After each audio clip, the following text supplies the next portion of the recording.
क्या माँ वैष्णो देवी माँ दुर्गा सच में धरती पे आ रही हैं? चैत्र नवरात्रि में कलश स्थापन करते हैं। इस वर्ष जो चैत्र नवरात्रि के शुभारंभ हो रहा है उसमें कलश स्थापन का अगर शुभ मुहूर्त माने।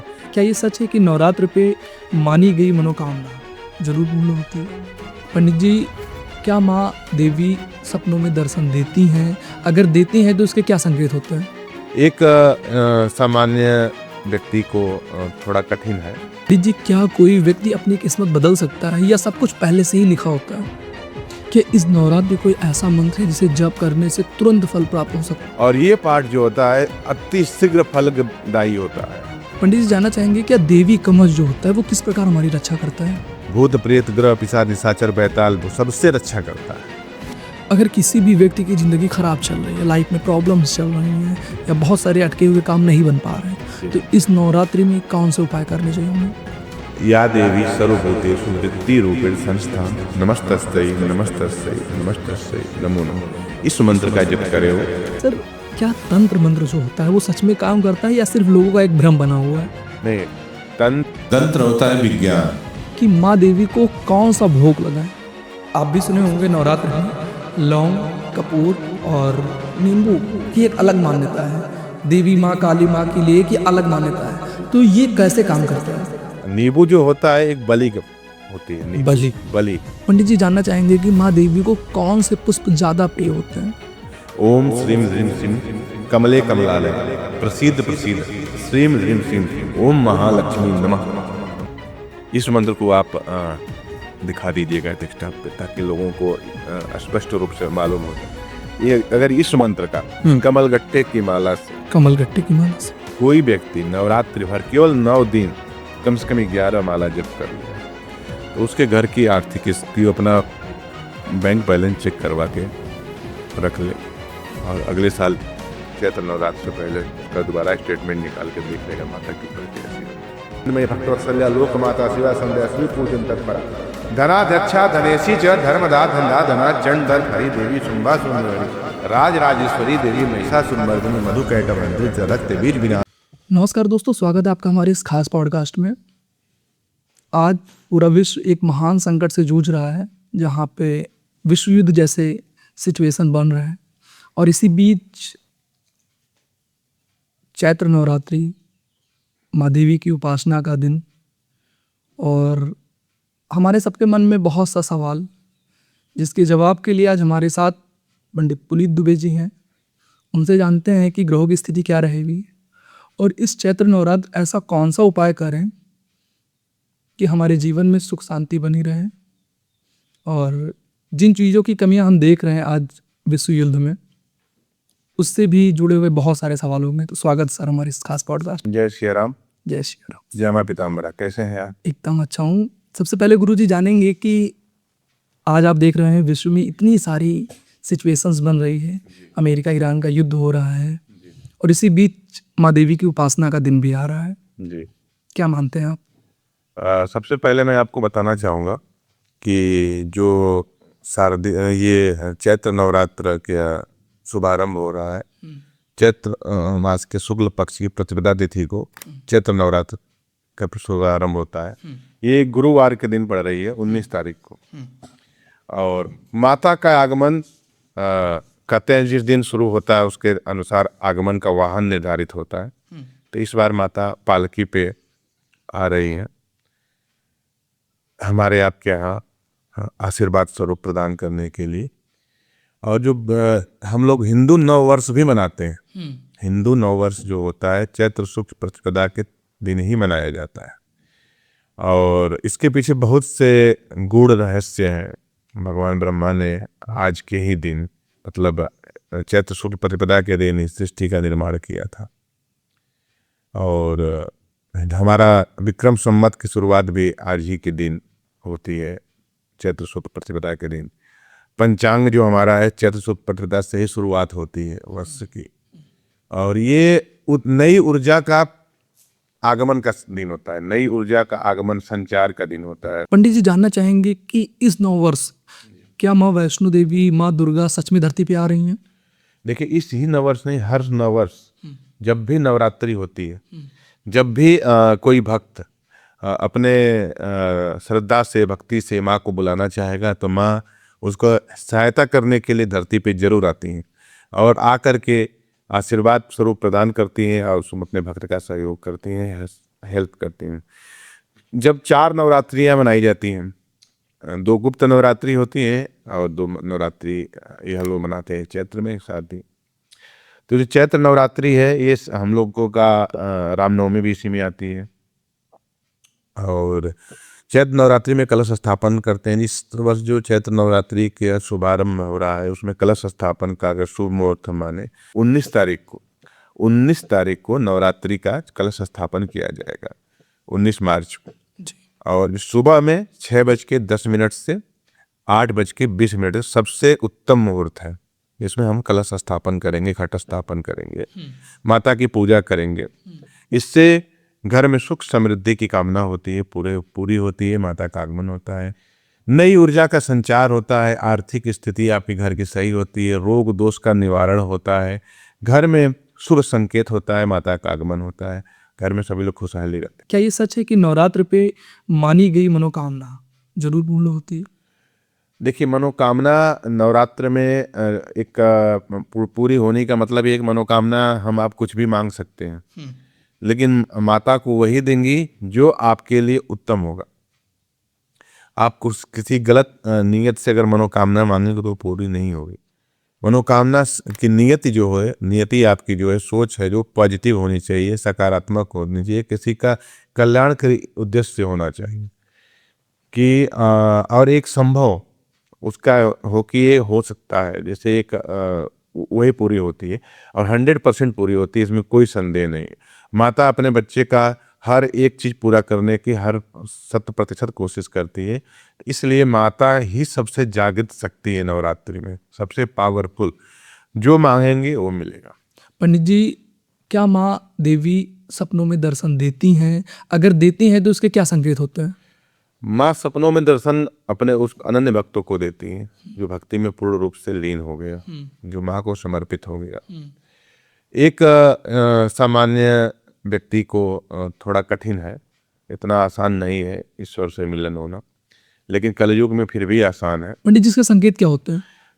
जैसे आप क्या होता है, मानसिक रूप से जब हम आप किसी भी की भक्ति में जुड़ जाते हैं, किसी की शक्ति में जुड़ जाते हैं और जब हम दिमाग में हमारे 24 घंटा वही चीज़ चलते रखता है और मन हमारा भक्तिमय हो जाता है, हमेशा मंत्रों का हम जप कर रहे हैं और हमेशा माता का ध्यान कर रहे हैं, तो माता हमारे आसपास, हमारे औरा में चारों तरफ ही निवास करती हैं।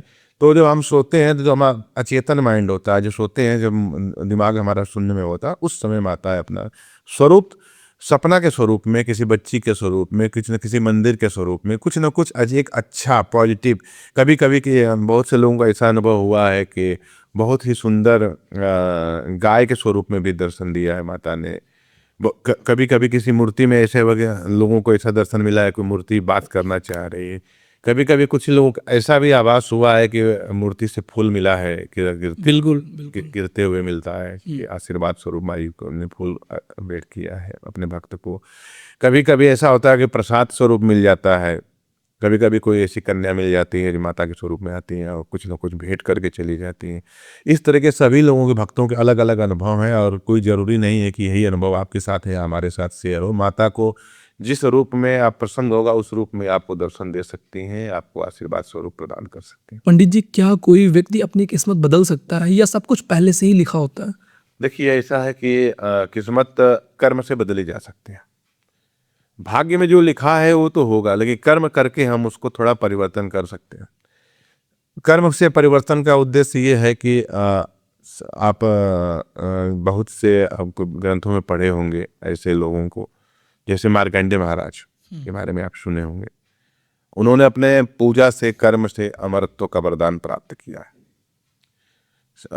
सती सावित्री, उन्होंने अपने कर्म से अपने पति को पुनः जीवित कर दिया। बिल्कुल ठीक है। इस तरीके से बहुत से ऐसे उदाहरण हैं जिसके बारे में हमारे शास्त्रों में उल्लेख है कि कर्म से हम अपने भाग्य में परिवर्तन कर सकते हैं। पंडित जी, क्या कभी ऐसा हुआ कि आपने किसी भी व्यक्ति की कुंडली देखी और बिल्कुल सही बता दिया? देखिए, कुंडली देख करके सही बताना तो सभी लोग कोशिश करते हैं, कुंडली में जो ग्रह दशाएं हैं, कुंडली कितनी सत्य है, इस पे डिपेंड होता है। जो कुंडली एक एनालिसिस करने वाला, चाहे मैं हूँ चाहे कोई भी ज्योतिषाचार्य है, ये सब डिपेंड करता है आपकी कुंडली के जो टाइमिंग है, समय है, वो कितना एक्यूरेसी है, उस पर डिपेंड करता है। और जब कुंडली हम एनालिसिस करते हैं तो 100% तो नहीं हम बता सकते हैं किसी के साथ सही होता है, लेकिन 90%, 70 से 90% कुंडली 100 मैच हो ही जाती है और जो प्रिडिक्शन होती है काम करते हैं। पंडित जी, क्या ग्रहों की चाल सच में किसी इंसान की जिंदगी बदल सकती है? बिल्कुल बदल सकती है। जैसे आप सामान्य जीवन जी रहे हैं, हम्म, ठीक है, और बहुत पावरफुल है, लेकिन अगर अभी आपको कारागार में डाल दिया जाए तो आपकी पावर कितनी हो? 0 के बराबर। 0 के बराबर हो जाएगी। उसी तरीके से जब ग्रह भगवान सूर्य के ऊपर ग्रहण लगा सकते हैं, चंद्रमा के ऊपर ग्रहण लगा सकते हैं, तो हम आप तो मनुष्य हैं, हम आपके ऊपर क्यों नहीं लगा सकते हैं? तो 100% ग्रहों की चाल से मनुष्य के जीवन में समस्याएं आएंगी और आती हैं, आती रहेंगी। उसका समाधान केवल और केवल ये है कि पूजा पाठ, मंत्रों का जप। क्या इस नवरात्रि कोई ऐसा मंत्र है जिसे जप करने से तुरंत फल प्राप्त हो सकता है? देखिए, नवरात्र में सबसे कोई शक्तिशाली पूजा है माई की, तो दुर्गा सप्तशती का पाठ है। दुर्गा सप्तशती से महत्वपूर्ण और बढ़िया और तुरंत फलदायक कोई और विधान नहीं है। मार्कंडेय पुराण में दुर्गा सप्तशती का पाठ का सबसे ही पावरफुल बताया गया है। दुर्गा सप्तशती का पाठ भगवान शिव ने गुप्त कर दिया था माता पार्वती की बताने के बाद। दुर्गा सप्तशती को किलित है, उसको निष्क्रित करके ही पाठ करना चाहिए। सप्तशती का मतलब 700 श्लोक। दुर्गा सप्तशती में 700 श्लोक है और 700 श्लोक है। 3 चरित्र हैं, प्रथम चरित्र, मध्यम चरित्र और उत्तम चरित्र। उन तीनों चरित्रों का पाठ किया जाता है, जिसमें 13 अध्याय हैं। बहुत ही बड़ा पाठ होता है, लगभग 3 घंटा से ज़्यादा लगता है, 3.5 घंटा से। और उसमें कवच का पाठ है, अर्गला, कीलक, रहस्य, सुक्त, न्यास, ध्यान, अर्चन, नरवाड़, ठीक है, इन सबका पाठ होता है, कंप्लीट पाठ। और ये पाठ जो होता है अति शीघ्र फलदायी होता है। जिस व्यक्ति के घर में कलश स्थापन करके माता का, दुर्गा सप्तशती का पाठ होता है, उसके घर में सुख समृद्धि सदैव बनी रहती है।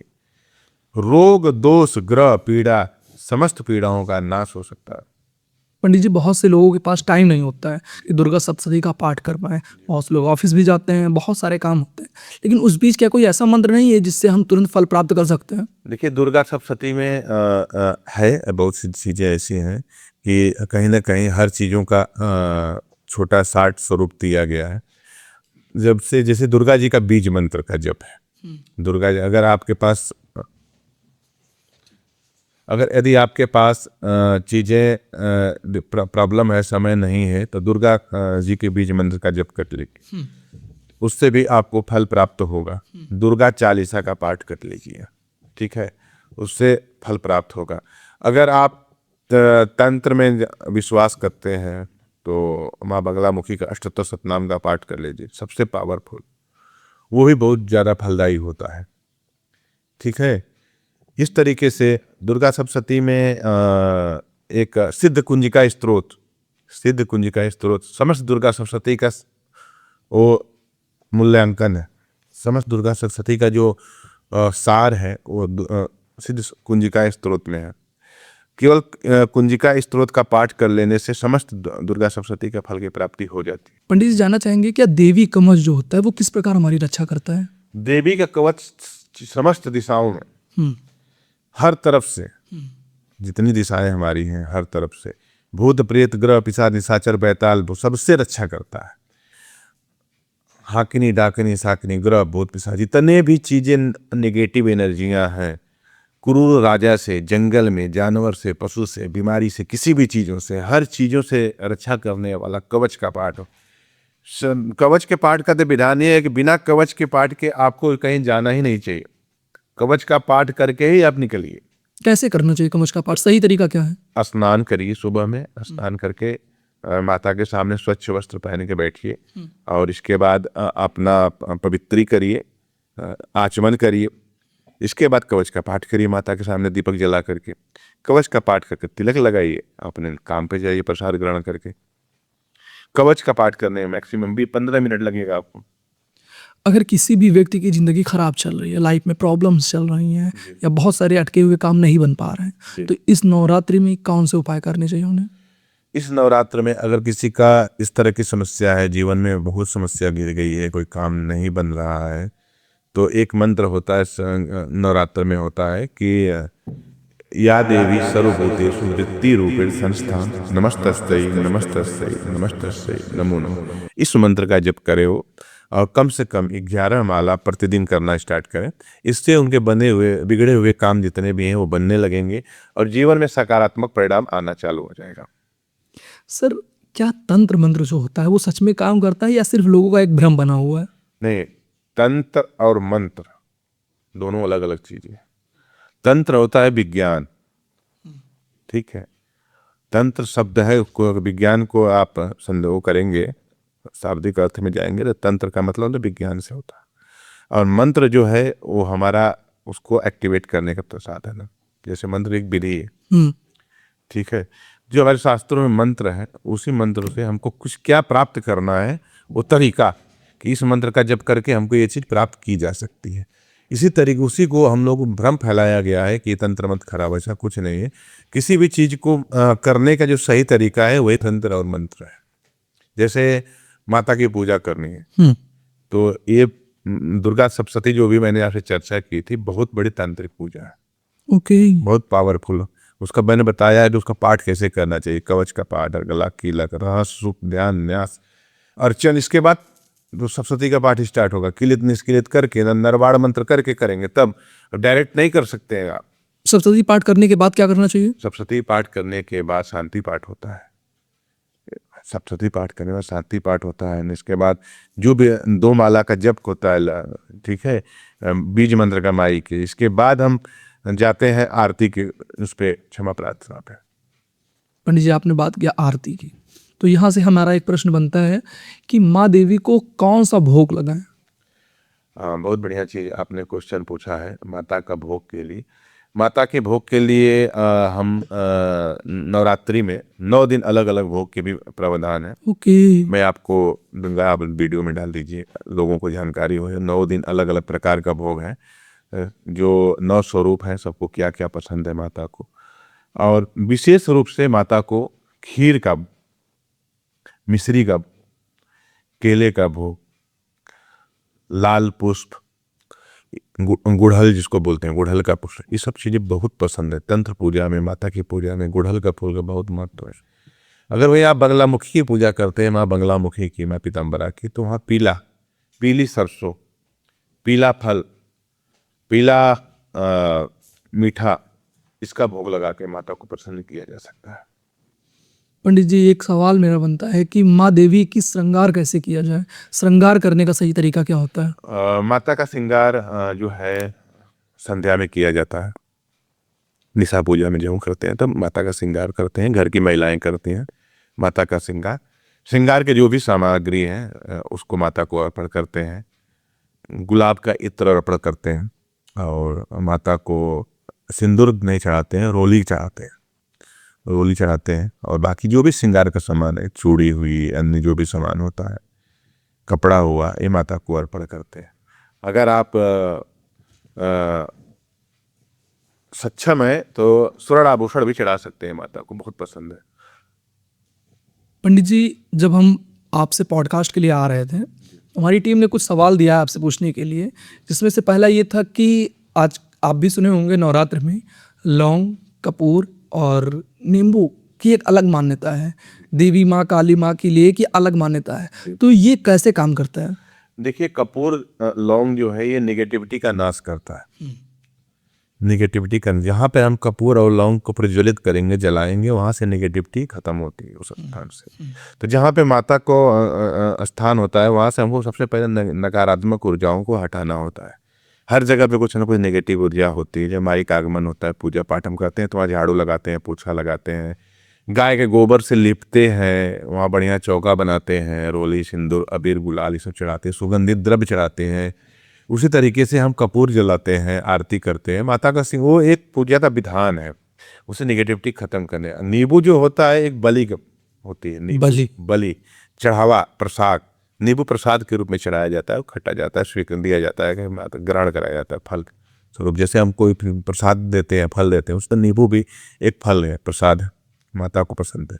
नींबू चढ़ाते हैं, जायफल भी चढ़ाते हैं, और कई ऐसे शक्तिपीठ हैं जहाँ पे कद्दू वगैरह का भी बलि स्वरूप दिया जाता है। बलि का मतलब ये नहीं कि मतलब अर्पण करना, समर्पित करना, ये समर्पित कर रहा हूँ। पंडित जी जानना चाहेंगे कि माँ देवी को कौन से पुष्प ज्यादा प्रिय होते हैं? माँ दुर्गा को गुड़हल का पुष्प बहुत प्रिय है सबसे पहले। दूसरे नंबर पे हम बात करेंगे तो एक आता है चमेली। चमेली। चमेली, एक बेल का, बेली चमेली, दोनों का, जो बेल होते रात रानी, सुगंधित पुष्प बहुत पसंद है। पंडित जी जानना चाहेंगे क्या किसी कुंडली देखकर उसके मौत का या कोई बड़ी घटना का अंदाजा लगाया जा सकता है? देखिए, लगाया तो जा सकता है, बताया भी जाता है, लेकिन हम लोगों को इन सब चीज़ों के लिए किसी के बारे में नेगेटिव चीज़ों को बताने की परमिशन नहीं है। क्योंकि क्या होता है, हो सकता है कभी कभी किसी की कुंडली के कुछ अक्षांश देशांतर गलत हो या समय में कोई त्रुटि हो, और अगले व्यक्ति को आप उसका आयु की गणना करके उसको बता दिए, और वो व्यक्ति टेंशन से मर जाएगा, उसे नहीं मरना होगा, तो कि अरे गुरुजी बता दिए। ऐसा नहीं है। इसीलिए हम लोग को किसी की आयु की गणना करने के लिए और किसी के चरित्र के बारे में एनालिसिस करने के लिए मना किया जाता है, हम लोग नहीं करते हैं। अगर हम देखते भी हैं किसी तो उसका किसी से चर्चा नहीं करते हैं, गोपनीय रखते हैं। पंडित जी क्या देवी माँ किसी को भी स्पेशल शक्तियाँ देती हैं क्या? हाँ, बिल्कुल देती हैं। गॉड गिफ्टेड लोग होते हैं, और कुछ लोग साधना से प्राप्त करते हैं, और कुछ लोग के बाद पैतृक भी आती है। पैतृक भी, जैसे मान लीजिए हमारे किसी पूर्वज ने माता का आशीर्वाद प्राप्त है पहले से, और वो पूर्वज उम्र दराज हो गए या नहीं रहे, तो उस स्थान पे माता का जो शक्ति करके किसी न किसी उस व्यक्ति को जिसका ऑरा माता के प्रति आकर्षण का होगा और उसका पावरफुल होगा, माता का प्रति आध्यात्म में रुचि होगी और पूजा पाठ में उसका सहयोग होगा, तो माता उसके ऊपर अपनी कृपा रखती है, जिससे उसको विशेष ऊर्जा प्राप्त। पंडित जी क्या किसी भी व्यक्ति की जिंदगी सिर्फ एक उपाय से बदलते हुए देखा है आपने? बिल्कुल। ज्योतिष और वास्तु। ज्योतिष जो वेदों का नेत्र है, ओके। ये क्या करता है, जो हम मंत्र जप करते हैं या जो चीज बताते हैं, जैसे मैं किसी को कोई रेमेडी बता दिया कि आप ऐसा सूर्य भगवान का ये मंत्र जप करिए, तो हमने आपके ग्रहों की स्थितियों को देखा है और कौन सा ग्रह आपको पावर दे सकता है, उसको मैंने देखा। तो उसको देख करके मैंने आपको एक रेमेडी बताया, आपने उस रेमेडी को, उस उपाय को किया, वो आपके जीवन में परिवर्तन कर देगा। जैसे मैं एक आपको जनरल उदाहरण देता हूँ जी। जैसे मान लीजिए आप बिल्कुल प्यासे हुए, प्यास से गला रूंध गया हो, एकदम परेशान हो, और आपको जीवन में अब ये लग रहा हो कि अगर मुझे पानी नहीं मिला तो जीवन में कुछ भी हो सकता है गलत। उस समय अगर मैं आपको एक चम्मच भी पानी दे दूं तो आपका जीवन सुरक्षित हो जाएगा। बिल्कुल सही बात। उसी तरीके से जब आपके जीवन में बहुत सी समस्याएं हो तो वहां पर एक मंत्र, एक शब्द, कहते हैं ना कि राम नाम जपो, वो राम का नाम भी आपके जीवन में अमृत बन जाएगा, इतना पावरफुल होता है। बस सही समय पे सही मंत्र, सही स्थान का चयन होना चाहिए। एक मंत्र का अभी आप जब कभी साधना में जाएंगे तो वहाँ पे मंत्रों का साधना का तरीका है। जैसे अभी हम लोग सभी लोग आते हैं, कोई मंत्र उठाया, कोई चालीसा उठाया, पढ़ना चाहिए। बिल्कुल बिल्कुल। लेकिन फिर कोई कहता है उसी में कोई दो चार बुद्धिमान लोग होंगे कि ऐसे नहीं पढ़ना है, गुरु मार्ग से जो मिले वही पढ़ना है, दीक्षा लेके पढ़िए। सत्य बता रहे हो, दीक्षा ही लेके पढ़ना है, बिना दीक्षा के कुछ नहीं करना है। तो दीक्षा का जो मार्ग में जाएंगे तो किसी भी मंत्र को स्टार्ट करने के लिए उसका मार्ग होता है कि पहले एक अक्षरी मंत्र, एक अक्षर काफी, दो अक्षर काफी, तीन अक्षर काफी, पांच अक्षर का, इस तरीके से सिस्टम बना है। जैसे कोई बच्चा पैदा होता है तो पहले ही हाई स्कूल इंटरमीडिएट में थोड़े चला जाता है, तो वो एक पहले जूनियर क्लास में जाता है, मतलब नर्सरी में जाता है, इसके बाद 1 2 3 4 5 6 7 8 इस तरह जाता है ना। उसी तरीके से साधना के मार्ग में जब आप जाएंगे, गुरु मार्ग से जाएंगे, तब आपको एक एक स्टेप दिया जाएगा कि पहले कौन से मंत्र जप करने हैं, पहले कौन से मंत्र, जैसे आपको इधर पहले आप हमसे पूछ रहे थे ओम नमः शिवाय का मंत्र जप करना चाहिए कि नहीं करना। बिल्कुल बिल्कुल। तो ओम नमः शिवाय का मंत्र जप करने से पहले और क्या क्या करना चाहिए वो गुरु मार्ग से मिलेगा आपको। ओम नमः शिवाय तो बहुत बड़ा मंत्र हो गया, तो इसीलिए आपको गुरु मार्ग से ही साधना में जाना चाहिए। पंडित जी जानना चाहेंगे कि हमने कहीं पढ़ा या हम लोग पढ़ते भी आते हैं कि माँ दुर्गा जब गुफा में 9 महीने रहीं तो बाहर बजरंगबली उनकी रक्षा किए थे। जी, तो ये 9 वर्ष में क्या हनुमान जी की पूजा करने का कोई विशेष महत्व है? देखिए ऐसा है कि हनुमान जी हमेशा माता के द्वारपाल के रूप में रहे हैं, ठीक है। और हनुमान जी माता के अनन्य भक्त, अनन्य भक्त, ठीक है। और हनुमान जी कभी भी अपनी पूजा करने के लिए नहीं करते। आप सुनो कि रामचरितमानस में भी हनुमान जी को यही है कि रामचरित सुनबे को रसिया, है ना। हनुमान जी से रामचरित, भगवान राम का चरित्र सुनने के लिए उनको उत्साह है। उसी तरीके से माता का, जैसे सीता माता का उन्होंने अष्ट सिद्धि नवनिधि था, असबर दीन जानकी माता, ठीक है। माता ने अष्ट सिद्धि नवनिधि सब दे दी, लेकिन इसके बाद भी वो कह रहे नहीं माता जी हम तो आप ही का भक्त रहेगा। तो अगर हनुमान जी के सामने आप माता की पूजा करें, भगवान श्री रामचंद्र जी की पूजा करें तो वो ज्यादा प्रसन्न होंगे। हनुमान जी की पूजा इतना फलदायी है कि और देवता चित्त न धरई, हनुमत से सर्व सुख करई। बिल्कुल। संकट कटे मिटे सब पीरा, जो सुमिरे हनुमत बलबीरा। कलयुग के साक्षात जीवंत देवता है। हम नवरात्रि में माता की बात कर रहे हैं, वो 24 घंटा, चाहे नवरात्रि हो, चाहे पितृपक्ष हो, चाहे कोई मास हो, चाहे खरमास हो, समुद्र पृथ्वी पे जीवित है या साक्षात है। जहाँ पे भगवान रामचंद्र का गुणगान होगा, जहाँ भगवान रामचंद्र की कथा होगी, जहाँ कहीं भी उनकी पूजा पाठ होगी, वहाँ हनुमान जी साक्षात रहेंगे। आप नहीं देख पाएंगे, नहीं समझ पाएंगे, लेकिन उनके बिना रहे वो पूजा पाठ संपन्न ही नहीं होगा। पंडित जी जानना चाहेंगे नवरात्र में ऐसा कौन सा काम करना चाहिए जिससे माँ जल्दी प्रसन्न हो जाती हैं? देखिए सबसे एक आपको जबरदस्त तरीका बताता हूँ नवरात्र का। अगर माता की कृपा वास्तव में प्राप्त करनी है तो आपको या जो भी आपके ऑडियंस सुन रहे हैं सभी लोगों को इस नवरात्रि में जो कलश स्थापन करे, कलश स्थापन 2 तरह के पात्र में किया जाता है। एक मिट्टी का पात्र होता है, एक तांबे का पात्र होता है। तो मिट्टी के पात्र में कलश का स्थापन करें, मिट्टी के पात्र, मिट्टी के पात्र में। और जो नीचे मिट्टी लगाए उसके, उसमें जौ बोया जाता है। जौ उसमें बोते हैं, डालते हैं, उगता है वो, जई बोलते हैं जिसको, जब उगती है उसको जई बोलते हैं। वो जो उगता है वो डिपेंड करता है आपका भाग्य कितना तेज है। इस वर्ष की नवरात्रि में आपको कितना लाभ होने वाला है ये आपको पहले उस जई के उगने से ही मालूम हो जाएगा, देख करके कि माता की कितनी कृपा प्राप्त हुई है। कभी किसी के यहाँ पीला हो जाता है, किसी के यहाँ उगता ही नहीं, किसी के यहाँ खूब बहुत बढ़िया होता है। ये सब इनडायरेक्ट माता ने आपको संकेत दे दिया है कि ये आपको प्राप्त हो चुका है। क्या बात बता दी आपने। ठीक है, आप जय बोने समय भी ध्यान रखना है आपको कितना अच्छा है आप मिट्टी उपयोग कर रहे हैं, कितना साफ सफाई, सब चीज डिपेंड करती है और वो आपको वही परिणाम देगा। आपका रिजल्ट आपके हाथ में है। मतलब अगर जो अच्छे से उगता है तो माता ज्यादा प्रसन्न है, अगर जो नहीं उगता तो माता नाराज है। नहीं, नाराज नहीं कर सकते हैं, लेकिन अगर हम एवरेज परसेंटेज में माने तो कम परसेंटेज। तो कहीं ना कहीं हमने गलती की है, कहीं ना कहीं कोई त्रुटि है या आपके कुछ ग्रह नक्षत्र ऐसे हैं जो आपको पूर्ण फल नहीं प्राप्त हो पाएगा। अगर किसी की किस्मत खराब चल रही है या कोई समस्या चल रहा है तो इस नवरात्र में उसे माँ भगवती की कैसे पूजा करनी चाहिए? उनको दुर्गा सप्तशती का पाठ करना चाहिए। नहीं कर पा रहे हैं तो किसी योग्य ब्राह्मण से पाठ कराना चाहिए। कन्या पूजन करना चाहिए, कन्याओं को भोजन कराना चाहिए। पंडित जी कन्या पूजन पे एक सवाल मेरा, इस नवरात्रि कन्या पूजन को हम कैसे सही तरीके से करें? क्योंकि बहुत सारे लोग कुछ गलतियां कर देते हैं कन्या पूजन में, उसका सही तरीका क्या होता है? बहुत ही महत्वपूर्ण क्वेश्चन है और ये हर लोगों को जानना चाहिए। बिल्कुल, हर एक व्यक्ति को कन्या पूजन के बारे में विस्तार से जानना चाहिए। कन्या पूजन ही बड़ा ही महत्वपूर्ण टॉपिक है। इस पे हम आपने क्वेश्चन आ गया तो हम बता रहे हैं। देखिए कन्या पूजन 2 दिन होता है, अष्टमी के दिन और नवमी के दिन। बिल्कुल, ठीक है। तो जो लोग 2 दिन का व्रत रखते हैं, फर्स्ट और लास्ट, मतलब प्रथमा और अष्टमी का, प्रतिपदा और अष्टमी का जो लोग व्रत रखते हैं वो अष्टमी के दिन ही कन्या पूजन करेंगे और हवन करेंगे। और जो 9 दिन के नवरात्र रहते हैं वो नवमी के दिन कन्या पूजन करेंगे। नौमी के दिन। हाँ, नवमी के दिन हवन के उपरांत कन्या पूजन करेंगे, उनको भोग लगाएंगे, वो तो भोजन कराएंगे। और उसमें सबसे बड़ी चीज है कि जो कन्या होंगी वो 12 वर्ष से कम है, उम्र उनकी 12 वर्ष से कम हो, जिसमें 9 कन्या होंगी, 1 भैरव होंगे, एक छोटा बच्चा भी होगा।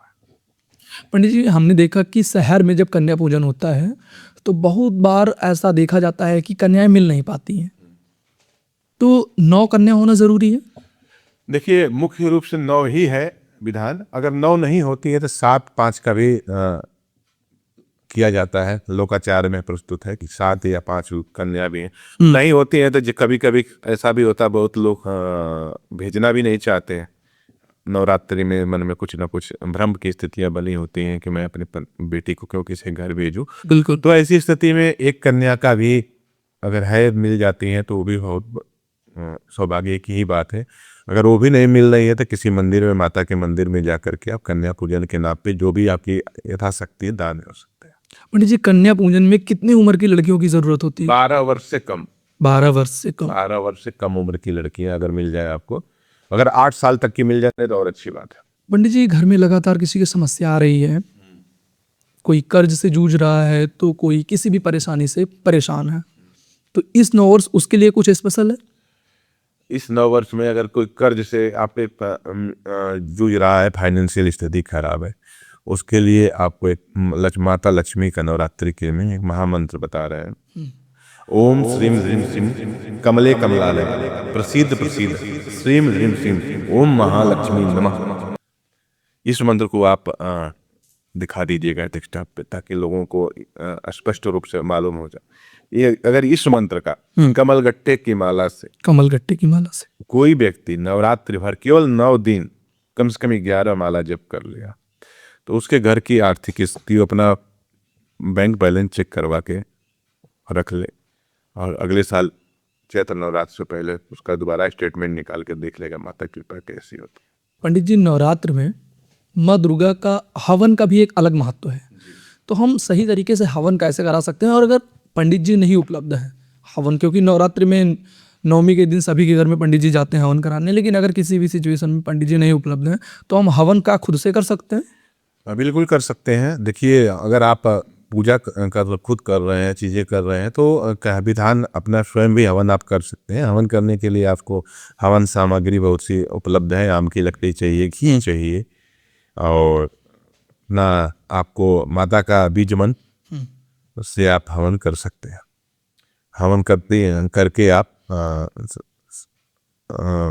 क्षमा याचना कर लीजिए कि माई जो भी हमसे यथाशक्ति जानकारी दिए उस जानकारी के अनुसार मैंने आपका हवन पूजन किया है, इसमें जो भी त्रुटि हो उसके लिए क्षमा करिए। क्योंकि हम हों, आप हों, या दुनिया का कोई बड़े से बड़ा विद्वान हो, बिना क्षमा प्रार्थना की कोई पूजा संपन्न नहीं होती है। हर व्यक्ति से त्रुटियां कहीं ना कहीं कुछ ना कुछ होती है, चाहे मैं करूं, चाहे कोई पंडित जी करे, चाहे आप करें, चाहे कोई भी करे। तो त्रुटि माता के सामने त्रुटि सबसे होती है, ईश्वर के सामने कोई ईश्वर तो बन नहीं सकता है। बिल्कुल। तो त्रुटि सबसे होती है। यही है, हो सकता है आपसे कुछ कम हो, हमसे कुछ ज़्यादा हो, या हमसे कुछ कम हो, आपसे कुछ ज़्यादा, ये कम ज़्यादा हो सकता है। उसके लिए क्षमा प्रार्थना अपने लिए विधान में है, जिसको हम लोग करके संपूर्ण फल की प्राप्ति प्राप्त कर सकते हैं। पंडित जी, किस केस में, किस सिचुएशन में माँ की पूजा नहीं करनी चाहिए या कलश स्थापना नहीं करना चाहिए? घर में अगर कोई दुर्घटना हो गई है, कोई खत्म हो गया है, डेथ हो गई है, या घर में कोई बच्चा पैदा हुआ है, तो उस समय माता की पूजा नहीं की जाती है। बाकी किसी भी समय में आप माता की पूजा कर सकते हैं, कोई दिक्कत नहीं है। हर किसी व्यक्ति को अपनी कुंडली दिखाना चाहिए या नहीं? बिल्कुल दिखाना चाहिए। हर व्यक्ति की कुंडली अलग होती है, हर व्यक्ति की कुंडली के ग्रह नक्षत्र अलग होते हैं।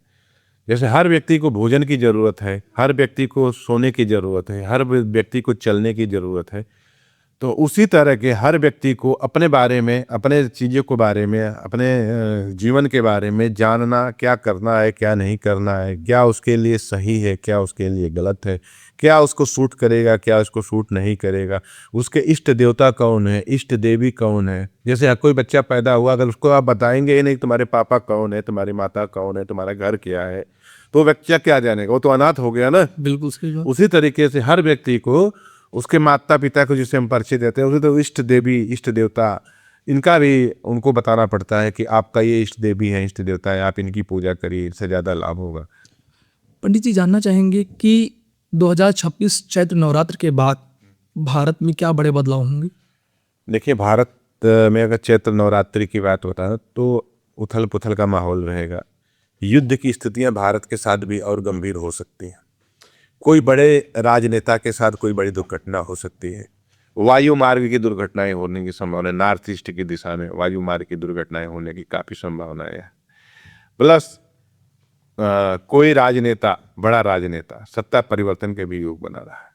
क्या तीसरे विश्व युद्ध जैसे कोई कंडीशन बन रही है? बिल्कुल 100% बन रही है। तीसरा भी ये युद्ध जो चल रहे हैं खत्म नहीं होंगे, 2028 तक चलेंगे और बहुत प्रचुर रूप से चलेंगे, बहुत ज़्यादा नुकसान पे। कि काफ़ी बड़ी बात आपने बता दिया। बिल्कुल, इसमें कोई संदेह नहीं है। बहुत से और भी लोगों की प्रिडिक्शंस आई हैं, ऐसा नहीं है, और इसमें कोई संदेह नहीं है। ये घटना होनी तय है और हो के रहेगी।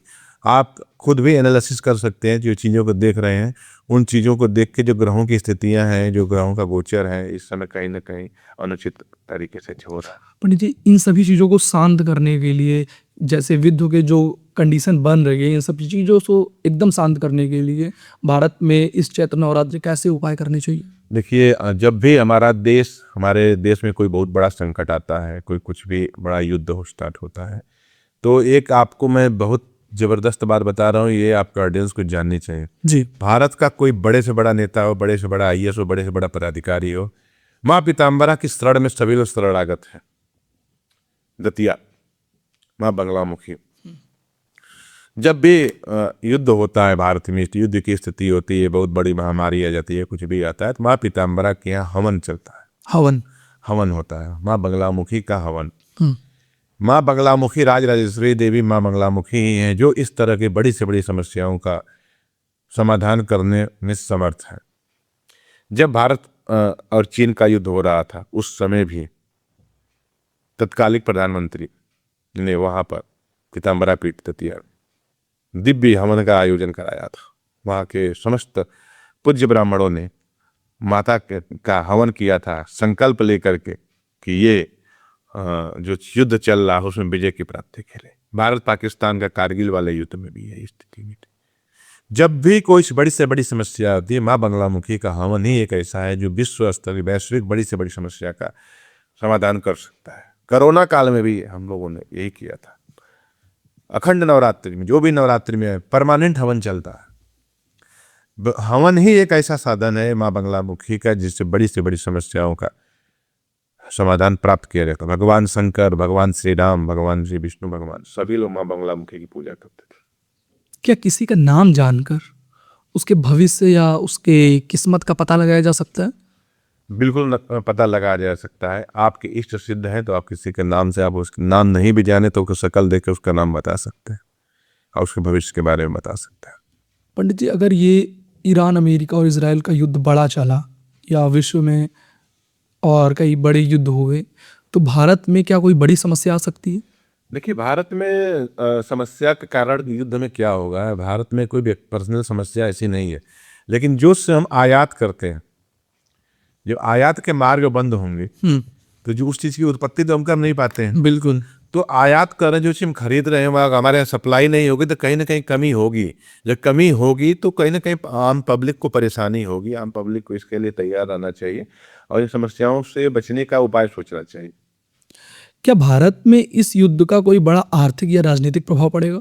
आर्थिक प्रभाव सबसे बड़ा जो हमने बताया आपको कि जब कोई युद्ध होता है तो हमारा आयात और निर्यात प्रभावित होता है। तो आर्थिक यह है कि जो सामान कम होगी वो महंगी होगी, महंगाई थोड़ी बढ़ेगी, लोगों को महंगाई बढ़ेगी। इसमें राजनीतिक पार्टियां, कोई पक्ष होगा कोई विपक्ष होगा, वो लोग अपने रोटी सेकेंगे, विरोध करेंगे एक दूसरे का कि आपकी सरकार में महंगाई होगी। उनके कुछ उनके सदस्य होंगे जो उत्पात मचाएंगे और भी चीज़ें करेंगे। लेकिन सत्य ये है कि जब कहीं भी किसी भी तरीके की कमी कोई सामान की होती है तो वहाँ पे महंगाई ही बढ़ती है। और उसमें बहुत से ऐसे व्यापारी लोग और जो कालाबाजारी करते हैं, स्टॉक कर लेते हैं सामान को, उनको ऐसा नहीं करना चाहिए। क्योंकि जब हम अपने देश के संकट के काल में अगर हम कालाबाजारी करें, पैसा कमाने के बारे में सोचें, तो इससे बड़ा पाप कुछ नहीं होगा। उस पैसे से आप कुछ नहीं करना है, ज़िंदगी में आपको भोग के ही मरना है। क्या बात है। पंडित जी, जानना चाहेंगे इस नवरात्रि माँ देवी का कोई ऐसा मंत्र, कोई ऐसी साधना जिससे हमारा देश और हमारा परिवार दोनों शांतिमय और सुखमय रहे। देखिए, मैं आपको एक ऐसा दिव्य साधन बताना चाह रहा हूँ कि हर व्यक्ति तो उस साधन को नहीं कर सकता जो मैंने अभी दुर्गा सप्तशती का पाठ बताया है, जी। लेकिन मैं आपको एक स्तोत्र बताऊंगा। इस स्तोत्र का पाठ करने से और हर व्यक्ति कर सकता है, ये कोई गुरु मार्ग से पर ज़्यादा दिक्कत नहीं है। माँ बंगलामुखी का अष्टोत्तर शतनाम का पाठ। ओम ब्रह्मास्त्र रूपणी देवी माता श्री बंगलामुखी चिच शक्ति ज्ञान रूपा च ब्रह्मानंद प्रदायिनी महाविद्या महालक्ष्मी श्रीमत् त्रिपुर सुंदरी भुवनेश्वरी जगत माता पार्वती सर्वमंगला ललिता भैरवी शांतान पूर्णा कुलेश्वरी वाराहिणी श्रीमस्ता च तारा काली सरस्वती जगत पूज्या महामाया कामेशी भगमालिनी दक्ष पुत्री शिवम कास्ता शिव रूपा सुप्रिया सर्व संपत्ति करी देवी सर्वलोकम्बरी वेद विद्या महाविद्या भक्ता देश भयंकरी स्तंभ रूपा स्तंभनी च दुष्ट स्तंभन कारणी भक्त प्रिया महाभोगा श्री विद्या ललितांबिका मेना पुत्री शिवानंदा मातंगी भुवनेश्वरी नारसिंगी नरेंद्राचली प्राध्या नरोत्तमा नागनी नागपुत्री च नगराज सुता उमा पीतांबरा पीत पुष्पा च पीत वस्त्र प्रिया रूपा पीत गंध प्रिया रामा पितरत नार्चका शिवा अर्चंधरी देवी गदा मुदगर धारणी सावित्री दीपदा शुद्ध्या सद्य और आगवर्धिनी विष्णु रूपा जगन मोहा ब्रह्मा रूपा हरिप्रिया रुद्र रूपा रुद्र सत्य छिन्मय भक्तवत्सल्या लोक माता शिवा संध्या श्री पूजन तत्परा धनाध्यक्षा धनेशी च धर्मदा धनदा धना चंडर हरि देवी शुंभा सुंदरी राज राजेश्वरी देवी महिषासुरमर्दिनी मधुकैटभ हंद्री च रक्त बीज विनाशिनी धूम्राज दैत्र हंद्री च भंडासुर विनाशिनी रेणुपुत्री महामाया भ्रामरी बंगलाम्बिका ज्वालामुखी भद्रकाली बंगला शत्रुनाशनी इंद्राणिंद्र पूज्या च गो माता विदच वज्रपात धरा देवी जीवा मुद्गर धारणी भक्तानंद करी देवी बंगला परमेश्वरी अष्टोत्तर शतनाम बंगला यास्त्रिय प्रजत रिपुबाधा विनिर्मुक्त लक्ष्मी स्थैर्य वाप्य भूत प्रेत पिशाचानाम ग्रह पीड़ा निवारणम राजानो वस्मायाति सर्वस्वं च विन्दति नाना विद्याम च लभते राज्य प्राप्त नोदनिष्टम भुक्ति मुक्ति वाप्नोति साक्षात शिव समोबल। भगवान शंकर ने इस श्लोक को माता को बताया है। जिस व्यक्ति के पास राजराजेश्वरी देवी का ये पाठ कर उसके पास भूत प्रेत पिशाचा नाम ग्रह पीड़ा निवारणम, भूत प्रेत ग्रह पीड़ा सबका निवारण हो जाएगा। बिल्कुल। और जितनी भी धनाध्यक्षा धनेशी च धर्मदा धनदा धना चंडर फरी देवी सुंबार धन की अध्यक्ष है, धनाध्यक्षा। धन की कमी आ ही नहीं सकती आपके अंदर, धन प्रचुर मात्रा में प्राप्त होगा, रोग दोष सबका नाश कर देंगी। राजा, कुटिल राजा, राज्य करने वाला व्यक्ति जो आपके ऊपर राज्य कर रहा है और कठिन आपको दंड देना चाह रहा है, वो भी आपके मोहित हो जाएगा, वो भी आपको सही परिणाम देने लगे। इतना बड़ा वस्तु स्त्रोत है। क्या बात है। रुद्रायमल तंत्र में इसका वर्णन है। पंडित जी, ज्योतिष के अनुसार क्या भारत विश्व गुरु बनने की ओर आगे बढ़ रहा है या कोई बड़े संकट की ओर आगे बढ़ रहा है? देखिए, ऐसा है कि जब हम किसी बड़े मार्ग में बढ़ते हैं तो संकट बड़ा ही आता है, छोटा नहीं। क्या बात है। जो हम विश्व गुरु की तरफ बढ़ रहे हैं तो संकट छोटा नहीं आएगा, बड़ा आएगा। और हमारे देश की सरकार, हमारे देश की जनता और हमारे देश की सेना हर चीज से लड़ने के लिए तत्पर है, हर चीज को जीतने के लिए तत्पर है। जो हमारी वैदिक संस्कृति है, सनातन संस्कृति है, सनातन में ऐसे ऐसे संत महात्मा है जो किसी भी तरीके किसी भी चीजों को स्तंभित करने की क्षमता रखते हैं। इस पॉडकास्ट के माध्यम से उन लोगों को क्या संदेश देना चाहेंगे जो हमारे देश के ऊपर सवाल उठाते हैं, हमारे आर्मी के ऊपर सवाल उठाते हैं, और अगर बाहर विश्व युद्ध हो रहा है, अगर बाहर कोई मर रहा है तो उसका शोक संदेश हमारे देश के लोग बनाते हैं? देखिए, ऐसा है कि सवाल उठाना, मीडिया में आके किसी को कुछ बात बोल देना, ये अलग बात है। करना और बोलने में बहुत अंतर है। भारत बहुत बड़ा एक पहाड़ है, ठीक है, जिसके इस पार ताकने की, देखने की किसी की हिम्मत नहीं है। सोचकर भी लोग पीछे ही रहते हैं। और भारत के बारे में हर जगह पे दो चार लोग कुछ ना कुछ कूटनीति करते रहते हैं, उनको करने दीजिए। भारत प्रगति के पद पर अग्रसित है और आगे ही रहेगा। इस तरह के लोग अपने आप खत्म हो जाएंगे, क्योंकि नेगेटिव तरह के लोगों का कहीं भारत में जगह नहीं है। ये देवभूमि है, यहाँ राक्षसों का रहना कोई जरूरत नहीं है। एक सवाल कि हिंदू नववर्ष चैत्र नवरात्रि क्या कनेक्शन है और कैसे शुरुआत हुई? बहुत ही आपने जबरदस्त क्वेश्चन पूछा है, मजा आ गया। हिंदू नववर्ष न आज ही के दिन, मतलब चैत्र मास के शुक्ल पक्ष की प्रतिपदा तिथि ब्रह्मा जी ने सृष्टि का निर्माण किया और इसी दिन माता का आगमन भी होता है। बिल्कुल। तो ये कनेक्शन यहाँ पे सृष्टि का निर्माण का है। आज से क्या होता है, देखिए बसंत ऋतु का स्टार्ट होता है, बसंत ऋतु। ठीक है, नया सृजन होता है, जो पौधे हरियाली की तरफ बढ़ते हैं, जो पौधे पतझड़ हो गया वो हरियाली की तरफ बढ़ते हैं, ऊर्जा मिलती है, सूर्य का गोचर होता है, गर्मी का माहौल बनता है, ठीक है, यहीं से थोड़ा सा हम ठंडी से गर्म की तरफ हम लोग बढ़ते हैं, ठीक है। और विक्रम संवत की शुरुआत होती है, धन धान्य की होती है, दान करने का अवसर मिलता है लोगों को, और लोगों को बिजनेस करने का, नौकरी करने का नया अवसर, नए नए अचीवमेंट प्राप्त होते हैं। तो ये जो है जबरदस्त है। इसी समय हम एक और वर्णन मैं आपको बताता हूँ कि भगवान रामचंद्र का राज्याभिषेक भी इसी दिन किया गया था। क्या बात है। ठीक है, और भी बहुत सी चीज़ें हैं जो चैत्र नवरात्रि को हम लोग नेक्स्ट पोस्टकास्ट उसमें हम लोग उसको करेंगे, कंसीडर किया जाएगा। बहुत सारी चीज़ें हैं जो शुभ कार्य हैं, सब चीज़ें हैं। ये नववर्ष नहीं किया जाता है। और जो इस बार संवत्सर रौद्र नाम का संवत्सर है, 2083 विक्रम संवत 2083 रौद्र नामक संवत्सर स्टार्ट होगा। रौद्र का मतलब किस वर्ष जो रौद्र है, इसका मतलब ये नहीं कि वो मतलब रौद्र का मतलब कठिन मार तार काट, ऐसा कुछ नहीं है। रौद्र का मतलब एक नाम दिया गया हर संवत्सर का। और इस वर्ष के राजा गुरु है और मंत्री मंगल है। राजा गुरु हो और मंत्री मंगल हो तो कितना जबरदस्त संयोग बन रहा है। वैश्विक स्तर पे, ज्ञान के स्तर पे, जो आप बोले हैं ना कि विश्व गुरु, तो जिस देश का, जिस संवत्सर का राजा ही गुरु हो, वो विश्व गुरु के बनने पे तो अग्रसर होगा ही, पहुंचेगा ही। और मंगल मंत्री हो, मंगल क्या होता है? प्रभावशाली। बिल्कुल ठीक है, मंगल प्रभावशाली। और मंगल क्या है कि जो मंत्री का स्वभाव होता है, ये होता है कि राजा के साथ मिल करके राज्य की सुरक्षा कर। ठीक है, मंगल आत्मसम्मान, आत्मबल, सैन्य बल, इन सब चीज़ों को बढ़ावा देता है। तो इस बार सब कुछ अपने लिए पॉजिटिव है और बस सही मार्ग पे, सही समय पे सही निर्णय लेना हमारे लिए बहुत ही शुभ संयोग है। देखिए, वैश्विक स्तर पे जो चीज़ें बदल रही हैं वो बदलेंगी, चीज़ें युद्ध की स्थिति आएंगी, भारत पर भी युद्ध होने की पूरी संभावना है। बहुत जल्दी ही शुरू हो जाएगा भारत के साथ भी युद्ध। लेकिन जो हमारे देश की राजनीति है, जो हमारे देश की सुरक्षा प्रणाली है, ये इतना बुद्धिजीवी है, इतना समझदार लोग हैं जो बहुत ही सही तरीके से सही समय पे सही निर्णय लेके देश को आगे ही ले जाते हैं, ऊंचाई पर ही ले जाने का प्रयास करते हैं। और यही करेंगे जिससे हम लोग विश्व गुरु बनने के मार्ग पे ही अग्रसर रहे।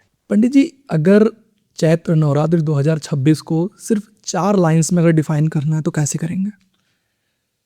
चैत्र नवरात्रि को 4 लाइन में डिफाइन कर एक विशेष उपाय आपको सबसे पहले बताऊं कि अपने घर के मंदिर में माता के सामने एक अखंड दीपक जलाइए 9 दिन में। अखंड दीपक जो बुझेगा नहीं, 9 दिन लगातार जलेगा। और आपको मैं एक दिव्य मंत्र बता रहा हूं, इस मंत्र को रुद्राक्ष की माला से कम से कम 5 माला पर डे जपिए, बाकी कोई सी चीज की कोई जरूरत नहीं है। वो मंत्र है कि ओम ऐं ह्रीं क्लीं चामुंडाय विच्चे नमः। इस मंत्र को 5 माला जपिए और अखंड दीपक जलाइए, तिल के तेल का या घी का। और माता को इसमें भोग लगाइए खीर का, दूध, चीनी और केसर, थोड़ा सा उसमें इलायची जरूर डालिएगा। और इतना जबरदस्त इसका परिणाम आपको प्राप्त होगा। पूरी नवरात्रि का ये सार है, 9 दिन की नवरात्रि का। जिसके पास समय कम है, दुर्गा सप्तशती नहीं कर सकता है, अन्य पूजा पाठ नहीं कर सकता है, उसके लिए ये महा उपाय है। पंडित जी, हमारे खास पॉडकास्ट का हिस्सा बनने के लिए आपका बहुत बहुत धन्यवाद। हम फिर मिलते हैं एक नए पॉडकास्ट साथ, तब तक के लिए आप सबको बहुत जय मां पीताम्बर। जय मां पीताम्बर, जय माता।